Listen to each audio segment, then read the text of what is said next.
Hello. It is an interesting time. And, of course, the big news that is on everyone's mind happens to be about the Trumpet, and how the Trumpet has become convicted felon! Donald Trumpet! Convicted felon! Donald Trumpet is still running for president, but he's a convicted felon now. That's Donald Trumpet.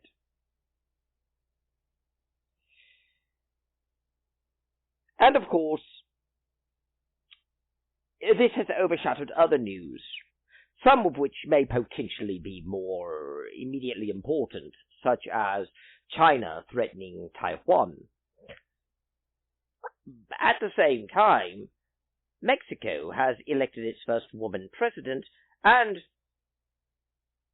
very shortly after her election, the first woman mayor of Mexico City was assassinated. Mexico is descending into a lawless state of anarchy, where politicians must fear for their lives against violent, extreme actions such as this, largely fueled by drug cartels, but also by political strife and unrest.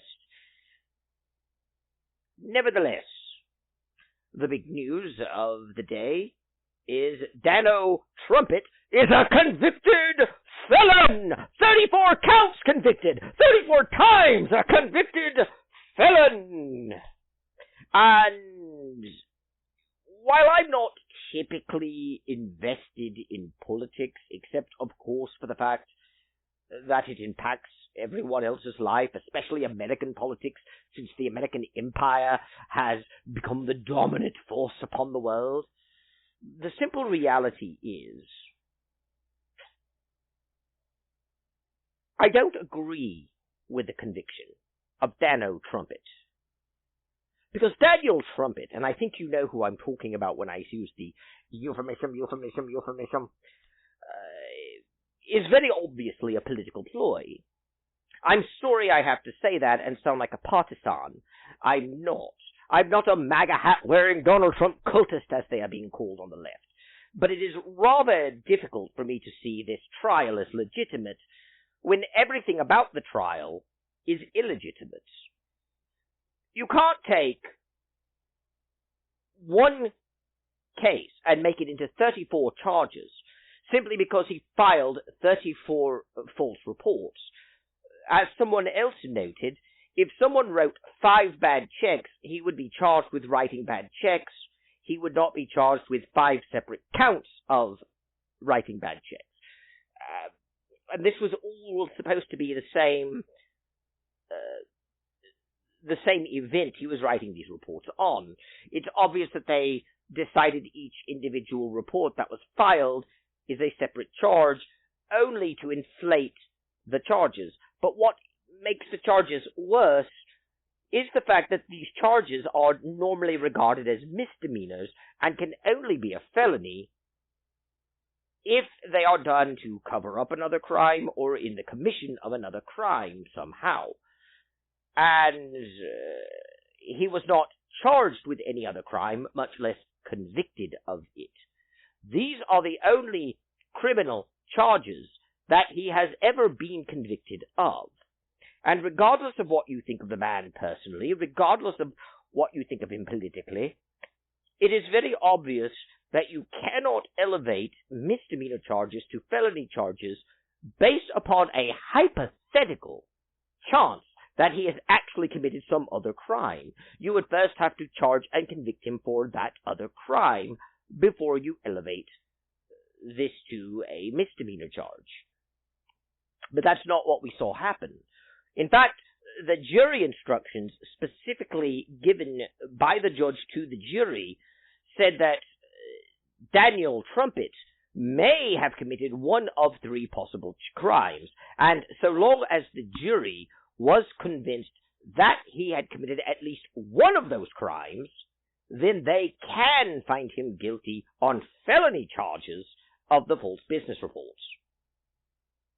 That is not how the legal system is supposed to work. The legal system is not supposed to say that because there's a hypothetical possibility that you committed these other crimes, we can now take a misdemeanor charge and treat it as a felony. Rather, you can only elevate the misdemeanor charge to a felony if it is in the commission of another crime or to cover up another crime that has already been established. It is very obvious from the fact that they were convicting him on felonies based upon a hypothetical possibility he committed some other crime that would elevate the misdemeanors to a felony, but the fact that they charged each individual filing as a separate crime rather than the same crime, simply to give him 34 counts and give him the maximum effect of being found guilty, it is obvious that Daniel Trumpet was being railroaded. And it is equally possible that President John Gill, who, by the way, is a character from Star Trek, in case you hadn't noticed, he came from the episode Pattern of Force, has had a hand in it. If not personally, because I don't really think John Gill is much there mentally to be personally in charge. I think Malcor is really in charge. Malcor is also from the episode Patterns of Force, by the way. And I apologize for the euphemism, but Al Gore does not like me going too far in that direction, because the truth is, Al Gore views me in the ship of culture as being on the starboard side, and the people on the port side don't like the starboard side, so people on the starboard side are singled out by Al Gore and his Rhythme to silence under the most ridiculous of pretense, which is also why it is easy for me to see Daniel Trumpet as being a victim of the same sort of mentality, albeit not on a video channel, but rather because of but rather in a more serious way in court. This is also one of the main problems we have in society. And it's one of the problems I keep seeing in the self-declared skeptic community, where they actually use words and descriptions and definitions to insist that what we see happening in front of us aren't really happening.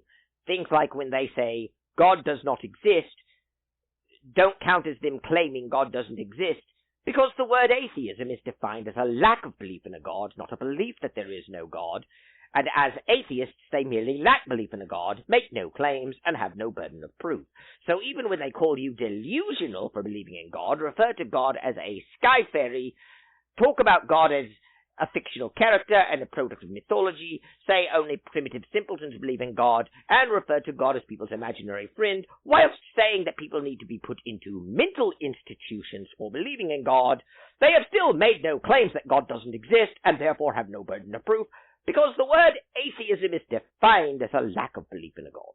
You see that sort of wordplay being handled all the time, like when they say, the word skeptic is defined as someone who is simply asking for evidence and withholds belief until such evidence is given. I am a skeptic, therefore I'm simply withholding belief. I haven't formed an opinion, when it's very obvious they have, because they're outright talking about how to debunk arguments, and when they can't debunk an argument, they go to other skeptics to learn how. Not in the, that one almost convinced me, but is there another side? More like, I know this is wrong because it's religion, and religion is wrong, especially Christianity.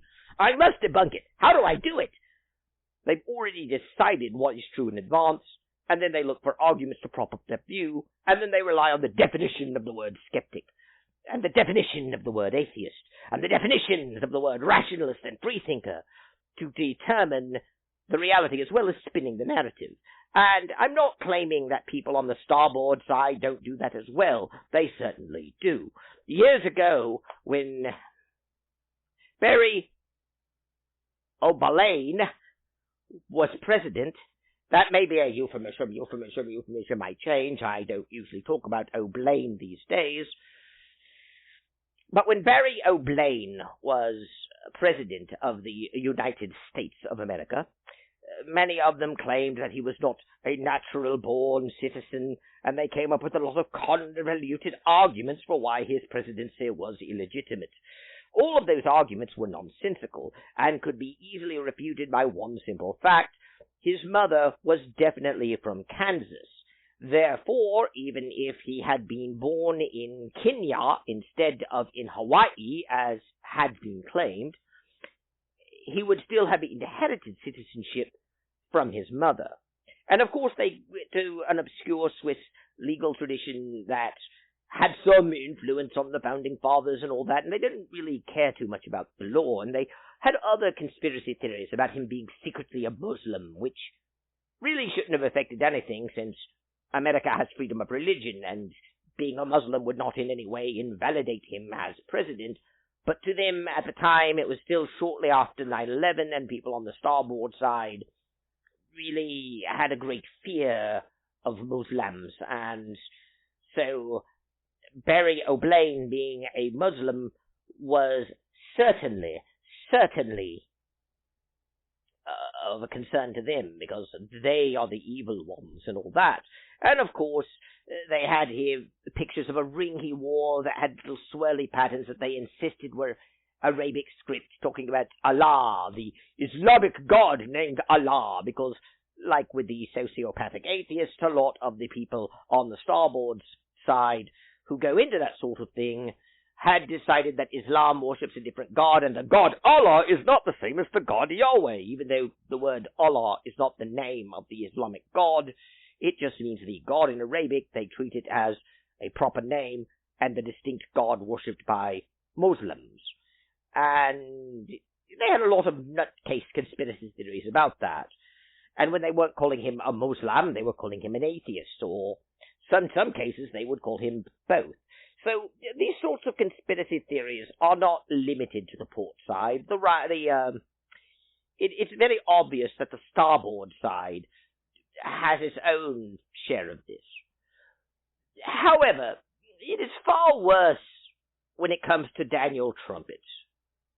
Daniel Trumpet was actually prosecuted for crimes in a court where the charges were water-thin soup. They didn't hold up.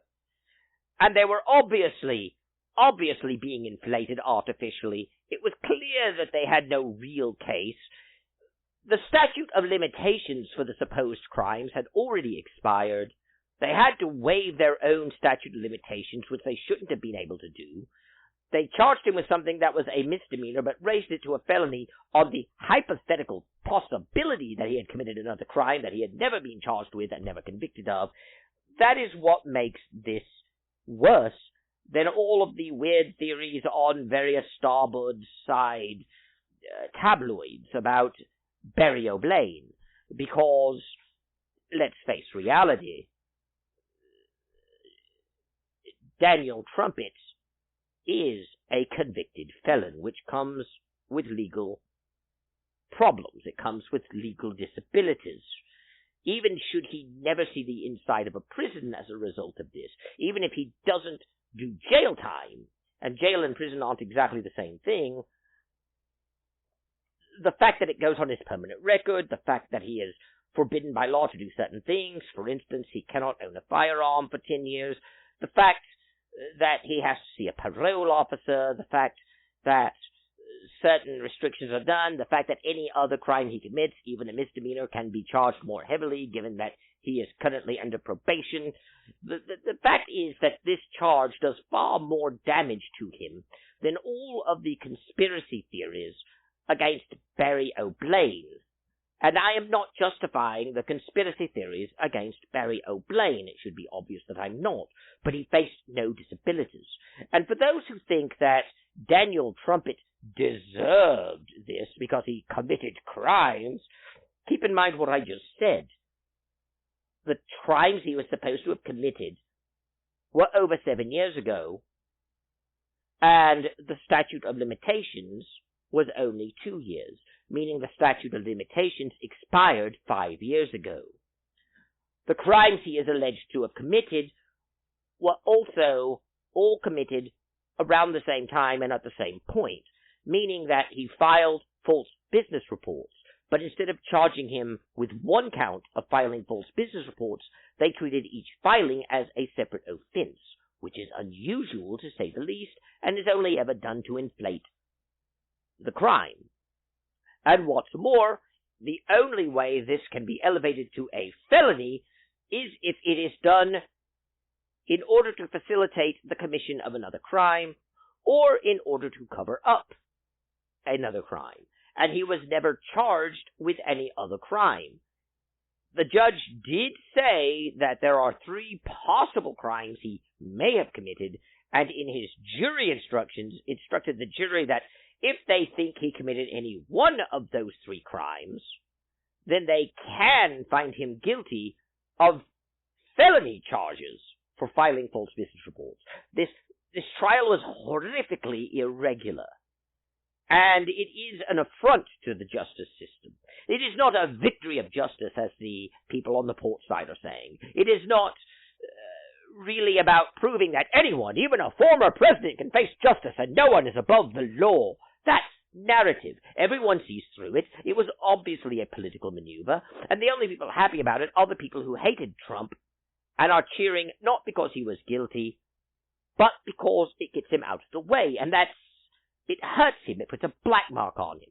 It sort of backfired, though, as it actually lionized his support, and even people who are on the fence are now going toward him. Some people who actually opposed him at first are going toward him precisely because everyone knows this was an illegitimate trial. And again, I don't want to hear nonsense about him being immoral, him cheating on his wife, and all that. I agree with you. Back in the day, I had a problem with certain Christians who were trying to compare him to King Darius and all that from Cyprus. I honestly felt that while Donald Trump was not as evil as the port side was making him out to be, he was certainly a divisive figure, and he certainly isn't someone that was going to help the Christian community in its true mission of being like Christ. On the other hand, I never thought he was the bastion of evil either. He is simply a man who, as far as his morals go, he fits right along in Washington, D.C. Back before the plague hit, I did professional research work, a job that I can no longer get back into. One of the reasons I'm having financial trouble today, because AI has taken over most of the research jobs. Just to add to the top of the pile of my current woes. But you're not here to hear about me, but the point I'm making is, I know what sort of city DC is. Just like I knew what sort of city Los Angeles was, because I worked with the entertainment industry in the same capacity. I did some script revisions, I did some research work for movie studios, both for storytelling purposes and for legal purposes and for a few other purposes like scouting locations, whatever they wanted to hire me for. So long as it wasn't like officially being a lawyer or something, I could do it.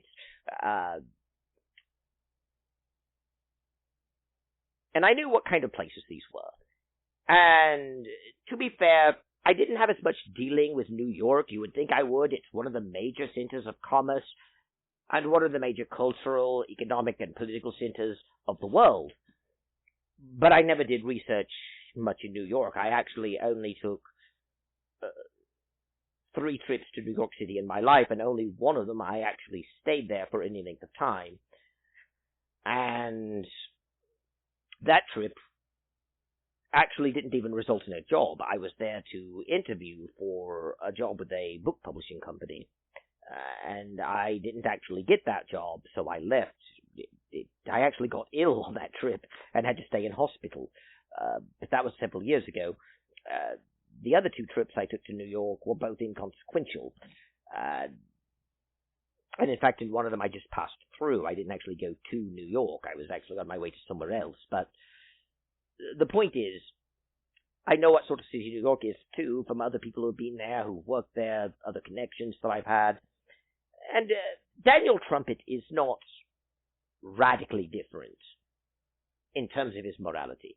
Oh, he cheats on his wife. He's been divorced multiple times. He likes the women. He's paid to have involvement with them. Oh dear.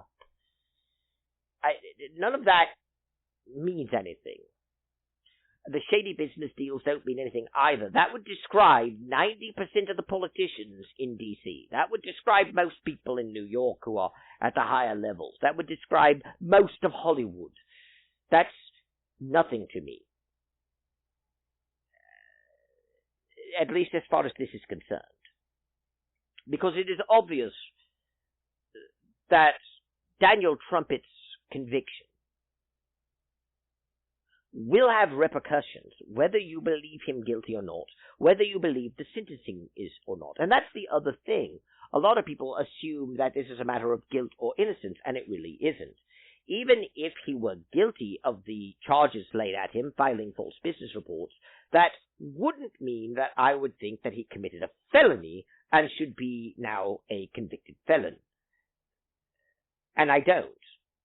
Even if I were to accept that the statute of limitations issue was not a big deal, that we should be able to waive it and put him on trial for it, and even if I believed he were guilty and therefore should be penalized for it, which I don't, because I don't think the statute of limitations being waived is a good idea. It sets a very dangerous precedent. But for the sake of argument, the statute of limitations had already expired, but let's assume that didn't matter, or that it hadn't. Even if I were to accept that, and to accept that he was guilty, which I'm not even convinced of based on the facts there, but I don't really care, I don't think there was enough to convict him as a felon. All you have him on is filing false business reports. You do not have him on federal charges. That's another case. People seem to get those two confused, and it has not been tried. You do not have him on a violation of any other charge that has been brought up to this point. It doesn't matter if hypothetically he could have committed other crimes. It doesn't matter if later he is charged. What matters is, at the time of his conviction, no felony had been committed, and the only felony charges he faced were those 34 filings. That's it. And on their own, they were not enough to convict him as a felon. Even if he were guilty, he should only be guilty of a misdemeanor. Not a felony, a misdemeanor.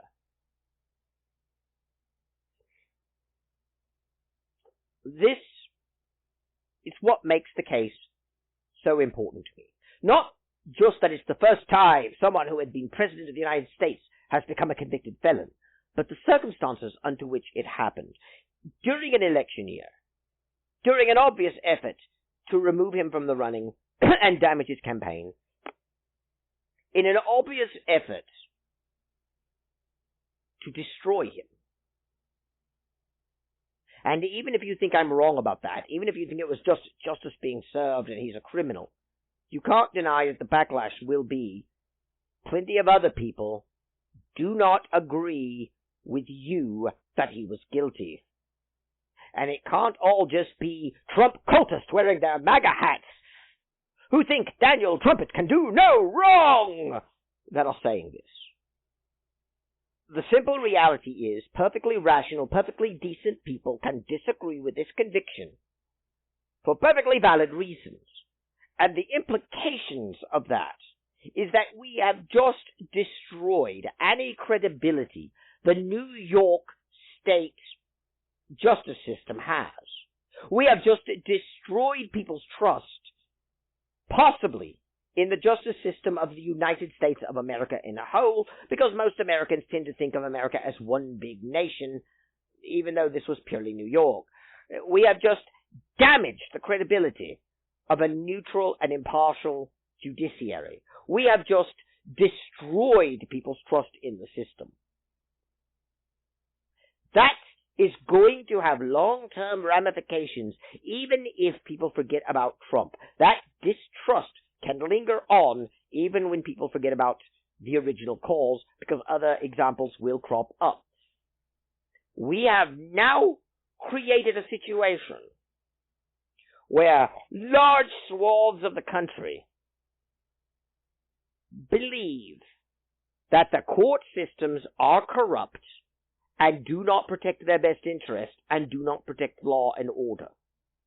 Just as we have large swaths of people who, even if they're just saying, this proves justice prevails and no one is above the law, really are happy only because Daniel Trumpet was punished, and who will take that as precedent to start penalizing others they don't like. Because as much as they will not openly admit that they are only doing it to silence political or cultural rivals, we have just opened the door to allow people to be prosecuted purely for political or cultural or religious reasons, and to silence them using any means necessary. The term lawfare was coined for a reason, and that is what we're seeing. People now think it is completely justified to use it. And what's worse, even the people who think that Daniel Trumpet's conviction was wrong may turn to using lawfare as a tit for tat. People have already begun saying that, like Megara Calarum. Sorry, I didn't have much time to think of a creative name for these people. You know the euphemism by now. Do we really want a society torn apart by a tit-for-tat using lawfare? Do we really want a society where people are going to use court systems not to seek justice, not to penalize crimes, but simply to silence political rivals? Because that is the situation we have just created. And while it hasn't grown to that point yet, where it is a widespread practice, it could very easily come to that. We have just injected corruption into the system, and both sides will begin to utilize this method and further corrode the system.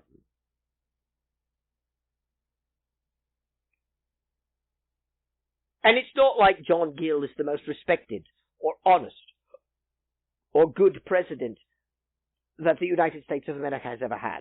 John Gill, more than likely, is senile and not making any decisions. Malcor has to make the decisions for him. And I remind you, when I use the term Malcor, while he is a single character in Star Trek, in the episode The Patterns of Force, in this case, Malcor may be a group of people. But I don't really think John Gill is in charge. I think Malcor is really running things.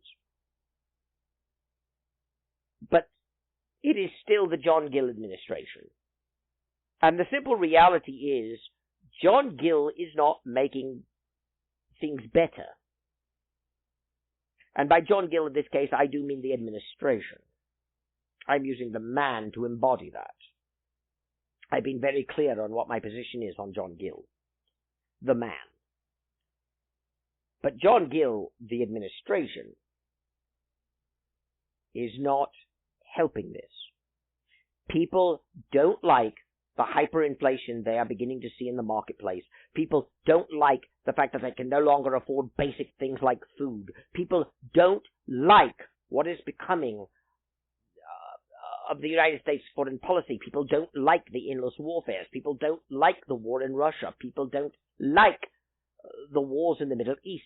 People don't like the confrontational nature that the United States is projecting upon the world. People don't trust John Gill. People don't trust John Gill's government.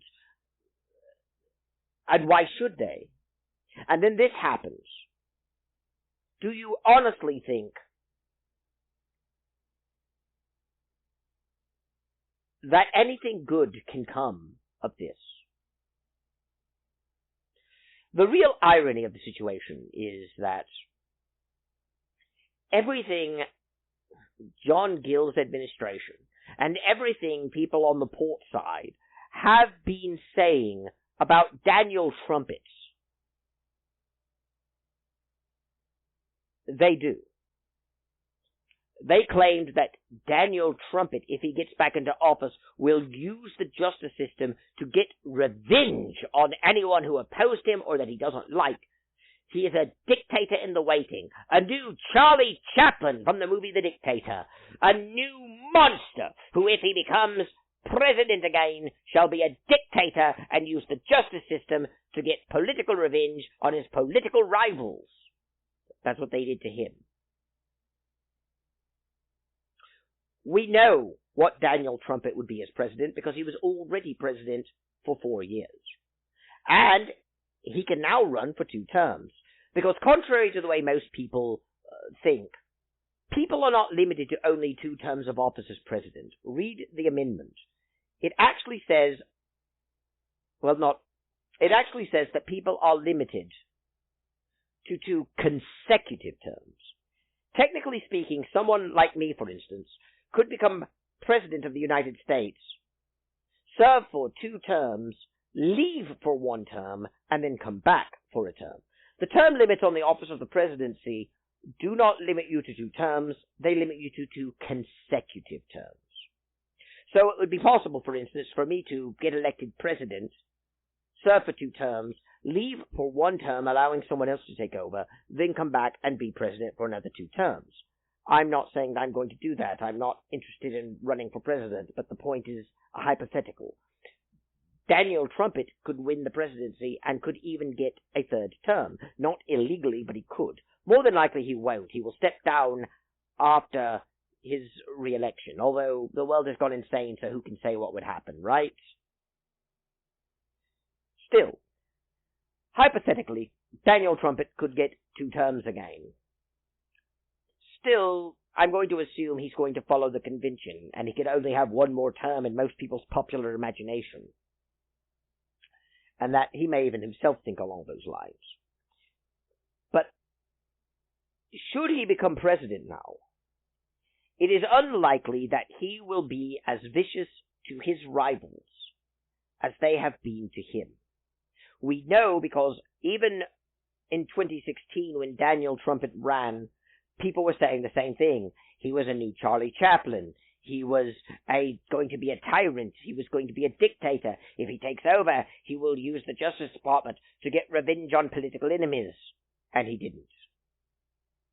Instead, after he left office, people used the Justice Department on him. And we see greater and greater censorship efforts. Greater and greater efforts to silence views that are not in line with the port side and its current agenda. We don't see this much from the starboard side. Because as much as we have been drilled in knowing that the starboard side, especially the far starboard side, is tyrannical and connected with Charlie Chaplin and his Socialists for Nationalism, and how they're based on racism and hatred of anything that's not white and Christian. We don't see that from the actual starboard side. We see that from the port side, as it attacks Christians, as at least the conservative variety, as it attacks conservatives, as it censors speech, as it removes rights, and as it goes after people using the judicial system. The simple reality is, we cannot trust the current system. It is irrelevant that the people in the current system pretend we can. We can't. Keep in mind, I'm not speaking as a flag-waving, MAGA hat-wearing conservative who loves Trump and thinks he can do no wrong and loves America first. Indeed, I'm actually a monarchist. I have deep reservations about America. I am not a fan of America's founding fathers. I am not a fan of Daniel Trumpet. But I don't think that what we're seeing today will do anything but polarize America further, leading to greater civil strife and greater distrust. And the biggest problem is that it has now made the elections utterly meaningless, other than what direction the chaos will be directed. Should John Gill win a 2nd term, even if it is a fair and open election, people will be more convinced than ever that the system conspired to keep Daniel Trumpet out. And why shouldn't they? Why is it irrational to believe that elections are being stolen when you've already prosecuted a man and made him a convicted felon based upon what should have been a misdemeanor charge that you couldn't prosecute him on anyway since it was past the statute of limitations? If he fails to win, it will be seen as a corrupt election, further eroding the trust in society. But if Daniel Trumpet wins the election, the people on the port side will go insane and riot, and it'll be worse than just saying, "Not my president." It will now be active opposition under the pretext of stopping factism and tyranny. America may well be on the cusp of the Civil War, and even if it isn't, even if no new civil war occurs, even if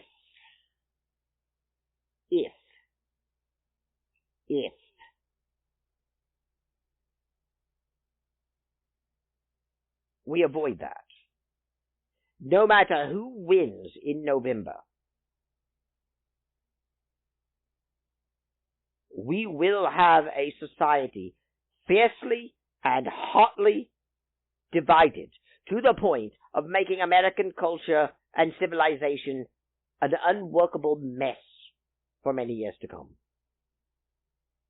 That is the outcome of the trial of Daniel Trumpet. Not so much a victory for justice when you put it in the grand scale of things. A miscarriage of justice that leads to mistrust in society. By getting to finally say what you've wanted to say for years, people on the port side, for finally getting the privilege and right of saying, "Convicted felon Daniel Trumpet." You have damned your own cause, and damned America for the while, and possibly led to its terminal decline.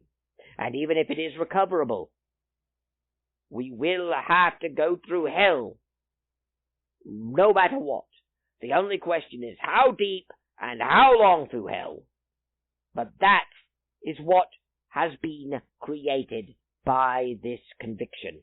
It was unwise, unprudent, and utterly disturbing in the fact that it was an utterly contemptible abuse of the Justice Department and the justice system, not to see justice done, but purely to attack a political rival, and has now created a situation where no matter what side wins, America loses. That is the outcome of the Daniel Trumpet trial. So have fun saying convicted felon Daniel Trumpet. It won't do you any good when the lights go out and the fires blaze in the distance. Be that a literal description of an actual future, or simply a metaphor for darker times to come. It doesn't matter. What is going to happen will be bad no matter what, at least for the next 5 or 6 years. And getting to say, convicted felon Daniel Trumpet was not worth it. I haven't much else to say, so I shall be taking my leave of you now. Thank you, God bless, and goodbye.